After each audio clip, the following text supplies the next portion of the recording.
continue doing this kasi sisingilin tayo ng taong bayan eh. Bakit kung ikaw, congressman, pwede ka? Pag kami hindi. Ikaw pwede ka maggawa ng obstruction dahil congressman ka. Yan ang dapat na iniimbestigahan sa what kung ba yun? Bangketa, tatayuan mo ng barangay hall. Easement, tatayuan mo ng barangay hall. Multipurpose. Pero dahil nga maraming siga sa Maynila, lahat gusto maging mayor.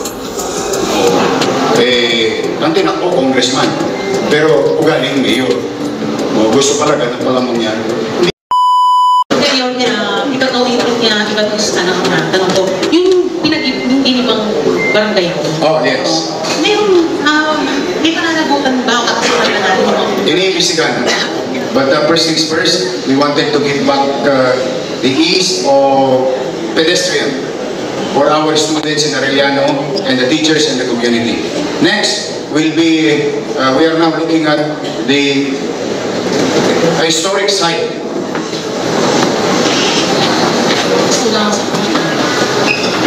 A historic site, Plaza del Piero, nababoy din ng congressman. So the point is, hindi ko malaman kung paano nila nagagawa ito ng walang building permit.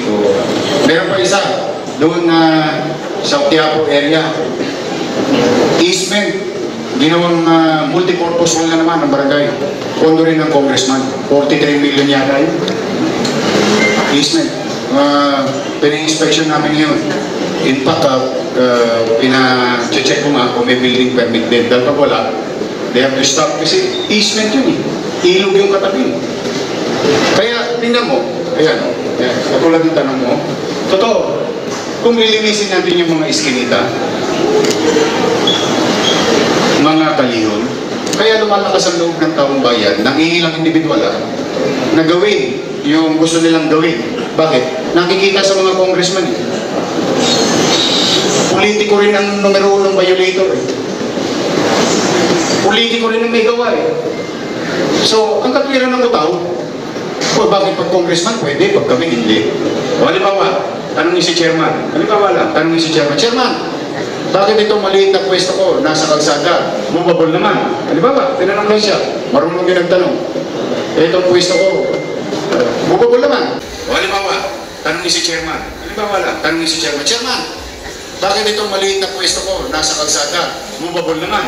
Halimbawa, tinanong lang siya. Marunong din nagtanong. Itong pwesto ko, movable naman. Kaya naman alisin. Bakit yung pinatayo ng congressman sa bangketa hindi mag-iba?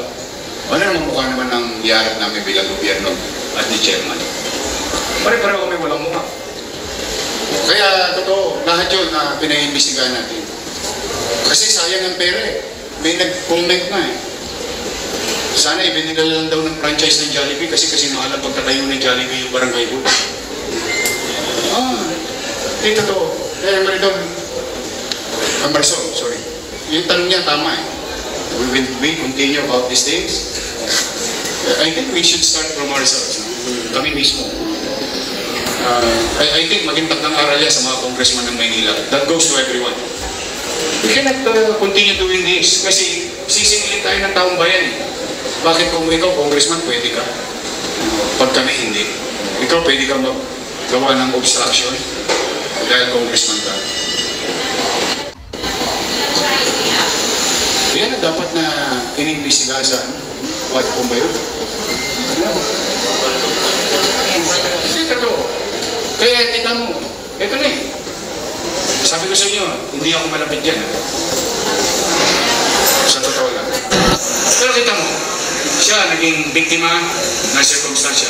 Yung pamilya Valdez, biktima rin ng sirkumstansya. Both of them are victim of circumstances. Whoever abused, I'll let the court decide on the matter.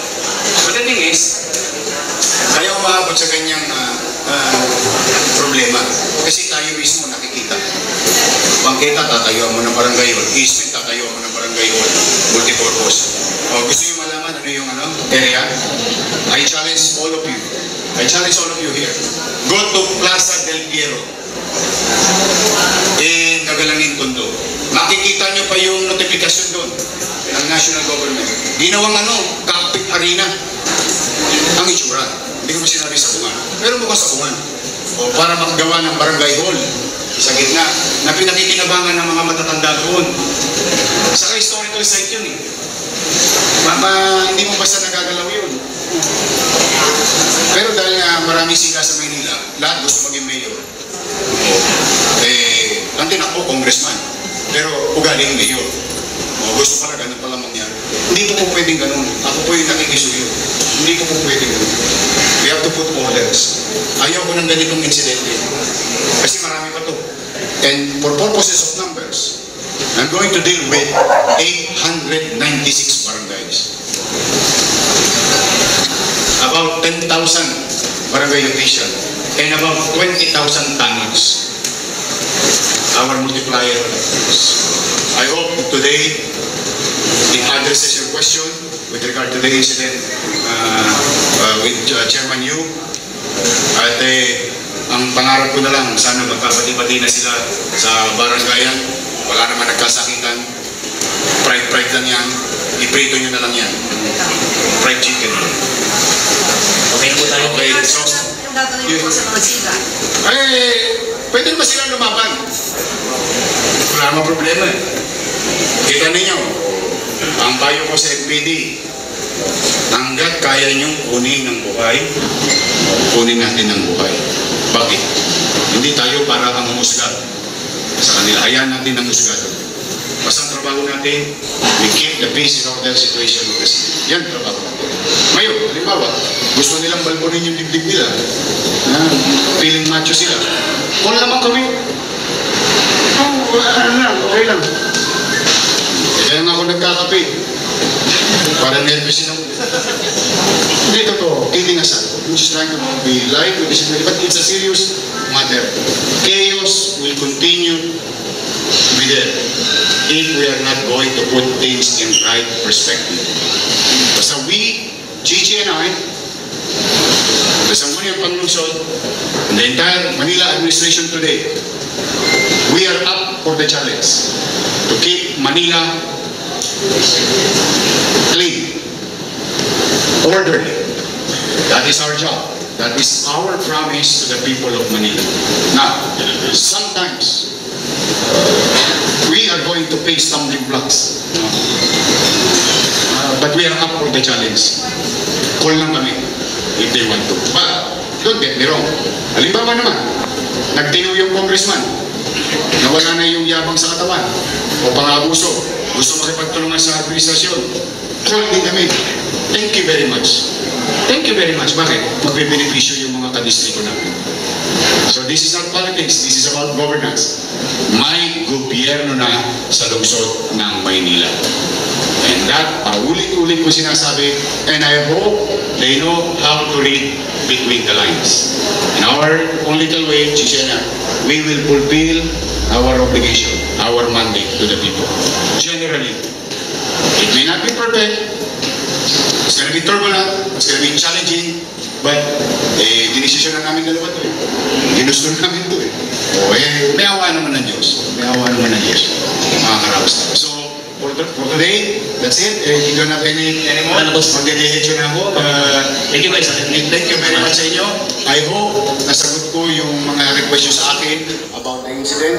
And thank you very much for helping us sharing this to and helping us informing the general population of the city of Manila. Maraming salamat. Mag-ingat kayo, pagpalain nawa kayo ng Pumay Kapal. Manila.